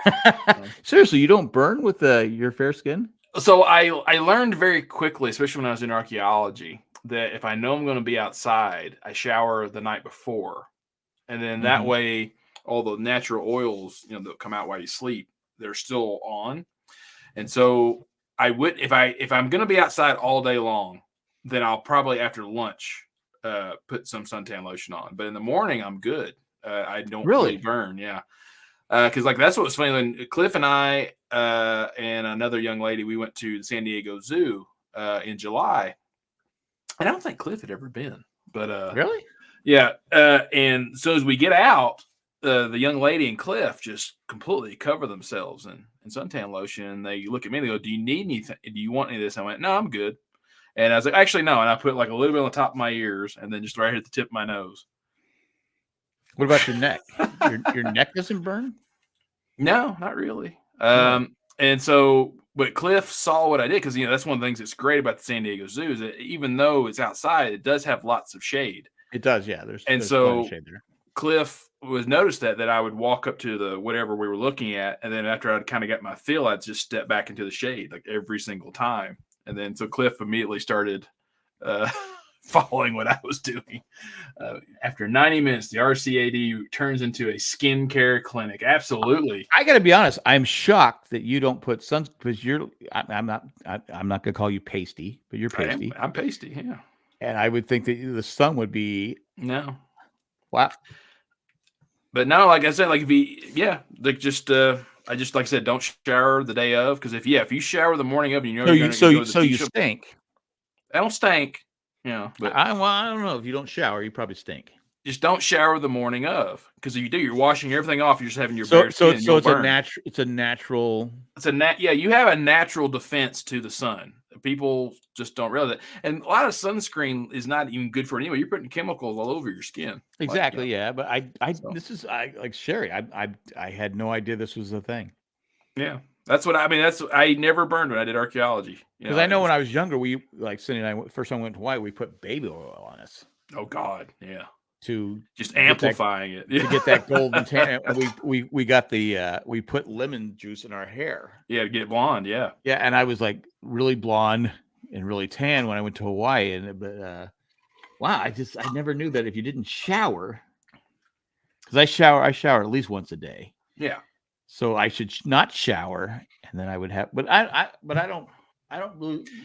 There's one time where I was at the beach and we had these great beach chairs that would fold out, and I fell asleep. And for like 3.5 hours, I was on my stomach, and I had next up makeup tips. Don't get us down that road, okay? Yeah, I could tell you great stories about makeup tips, but I got so burnt. I go, why the fuck did you guys not wake me up? They go, well, you were sleeping. I go, because I was so burnt in the back. It was like, oh my God, it hurt so bad. Like John Candy and Summer Rental. Yes, it hurt so bad. It was like, oh my God. But anyway, it's going to makeup tips. Mascara is, you have to clean it at night because if you don't, it gets in your eyes. Yeah, and can cause in your eye irritation. But no, I don't have any makeup tips. I'm just. It's like back in the day, your mom would put cold cream on, right? And she'd put her face with that. They don't do that nowadays, do they? Sherry, do ladies do that? I just don't like that feeling. I don't like that oily feeling. No, neither do I. I thought, especially when I moved to California and here, because it's such a dry environment, that I would have to put like lotion on my face a lot, and I just don't like it. Well, today Cindy was saying her hands are so wrinkled. I said, okay, let's do a comparison. I go, look, I got like elephant hands. My skin is like, and my hands like elephants. It's all. She goes, it's not a contest. I go, well, you're complaining about your hands. I go, my hands are worse. I have older. Literally, it looks like how elephants are skins all right. I go, my hand looks like an elephant. I mean, the skin looks like elephant hands. I go, I win. I have the worst looking hands because I go, why don't you because she puts lotion on her, she doesn't have a lot of wrinkles and stuff like that, which I do. She goes, because I don't wear sunglasses all the time and I squint, and she goes, you have the cows, whatever that's called. And I go, I don't care anymore. At a certain point, you just stop caring. You stop caring. Yeah. You have no one to impress anymore. No, it's like, okay. She goes, well, I could leave you. I go, you could. I go, but I don't care. I am who I am. It's like when I was in Nashville last week, another young lady, she was from Serbia, a coworker. And do you know any Americans? Well, I mean, my company is it's a French company. I'm just giving you crap. Yeah. But she was 28. 28. And we were talking about something, and the thing is, she was like little petite and short, and so she could have been 22, she could have been 32. You have no idea. And we were all bowling, the whole company, and she was in the lane next to me, and we were kind of like discussing. I was like, "Hey, I hope you don't mind," but we were kind of, it's like, if you don't mind me asking, like, how old are you? I was like, because like some of us thinking 22, some of us thinking maybe 30 or 32. And she's like, oh wow. And like, she's like, I'm 28. I was like, oh, okay. And then she was, what are you, like 34? And I'm like, oh, God bless you. Yeah, I don't get that anymore. 34. Yeah. I mean, I can really tell when I'm smiling. I mean, I've got the crow's feet and the bags under. I'm like, fuck, I'm getting old.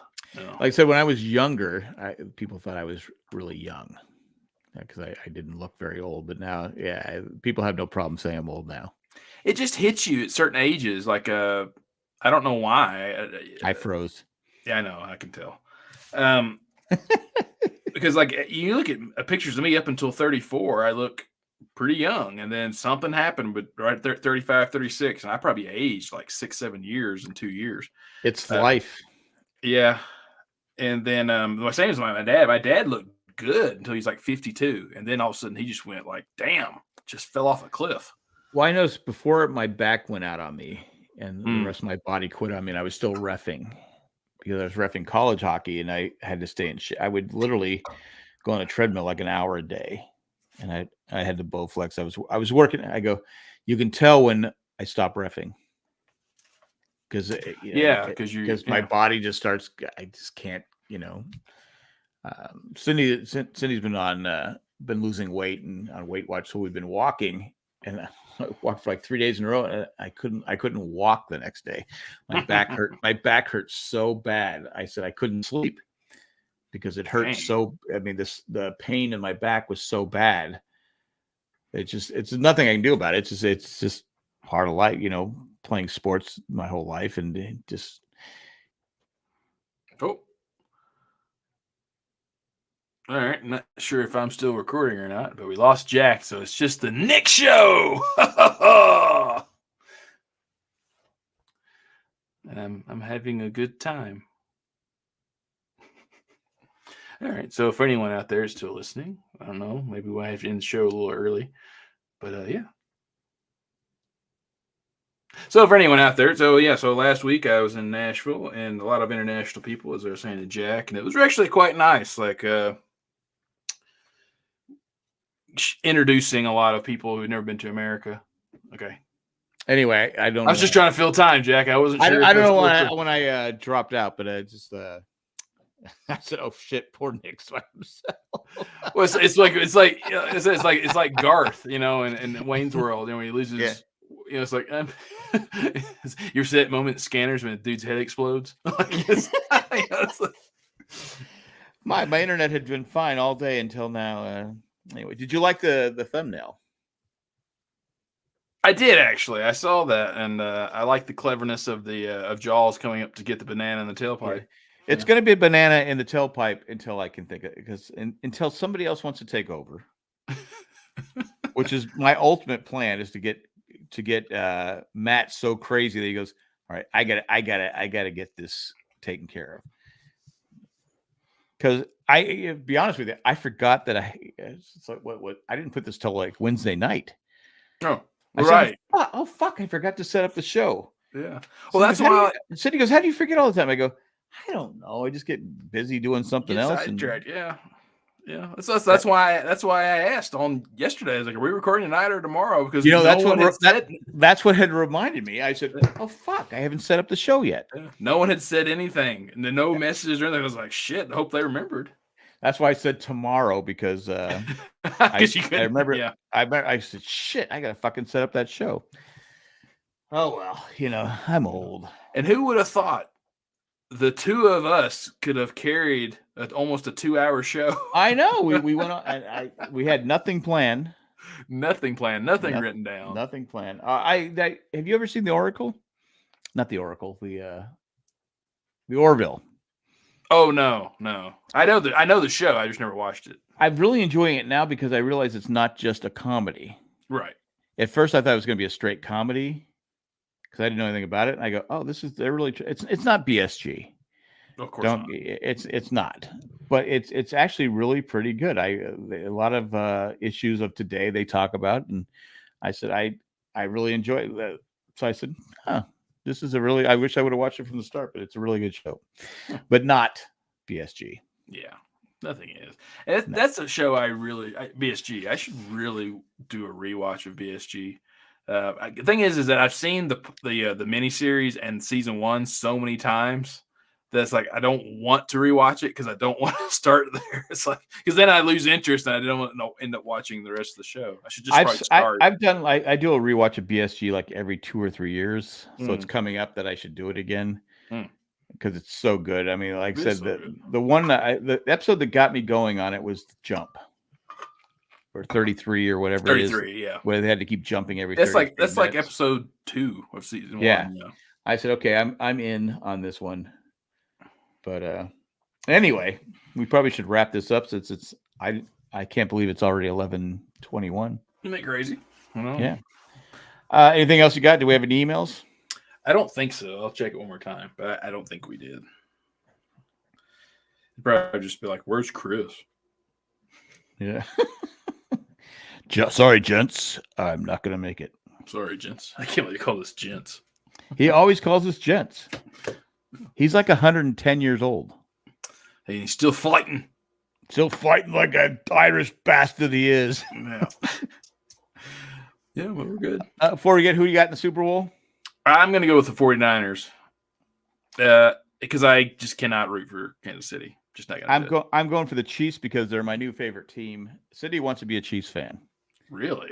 Yeah, she wants to go to a Kansas City game next year in Chiefs gear, which is something I never would have done. You going to root for the Royals too? No, I'm still a Padres. San Diego still has a team, so I'm a Padres fan. But I'm rooting for Kansas City because they have Patrick Mahomes. That's the main reason, because he's the best quarterback in football, probably the best player in football right now. And so anytime you have Patrick Mahomes, you have a chance to win. So I'm going with Kansas City Chiefs. I mean, I'm pretty sure Kansas City's going to win. Yeah, I'm still going to. I mean, I won't care either way, but I just want a good game. Yeah. But I'd like to see Patrick. I think Patrick, because his family is so fucked up. I mean, his dad getting another DUI. His brother was accused of sexual harassment. We actually see the video. Then it was dismissed because I'm sure somebody got some payola. Because there's no way that should have been dismissed because he clearly did what he's accused of. But anyway, yes, Jackson Gladfellow. Next week we'll be talking about Super Bowl. That's if I can't imagine us not talking about Super Bowl. And then Taylor Swift and exactly. That's actually, and I hate to admit that, Matt.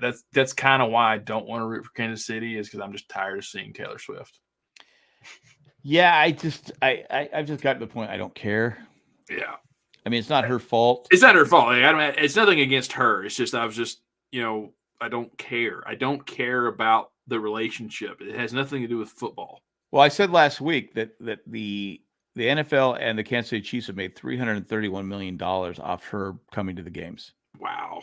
So why do they show her? And they say because she has a concert in Japan, so they're worried she may not make it in time for the Super Bowl. But they said after the Super Bowl, it could be over $1 billion. Damn. In revenue. So the NFL that needs money. Wow. They're hurting. Can you imagine? I mean, it's just like one person can bring in that much money to anything. I mean, she's a billionaire. Yeah. And she's talented. I get it, but it's like, man, she'd just date me for a day. I'd be set for life. But could you get a song out of her, though? I could probably piss her off to get a song out of her. I think so. Old flabby white guy dumped me. Can you write a song with Glatfelter in it? Glatfelter, yeah, that's tough. We'll have to change the name. She could change the name. But anyway, that's all we got. Thanks for everyone who joined us. Why we rambled on for an hour, almost an hour and a half, Nick. Yeah. Hour 54. It's hour 54, so it's over an hour and a half. Yeah. Math has always been hard. But we're going to thank all our patrons. If you want to become a patron, go to jayandjack.com, click on Become a Patron. This time we're going to thank 4 patrons: Eckhart Richter Gleffler, Maggie the Magnificent, Joanne with a Plan, and Ed, the creepy poopy letter carrier. Thanks for what you do, and thanks for everyone who joins us live in the chat. We always enjoy your comments. Sherry, thanks, guys. And you didn't know last week, Sherry's going to be a grandmother soon. Oh, wow. Congratulations. Yeah, that's a big deal, because being a grandparent is why we keep living. Is it? This long. Yes, that's the only reason I keep going. You sure? I'm positive, even though some days it's like, okay, I can't do this. But overall, it's not bad. Hasta luego, and goodbye, everybody. All right. See y'all. Be good.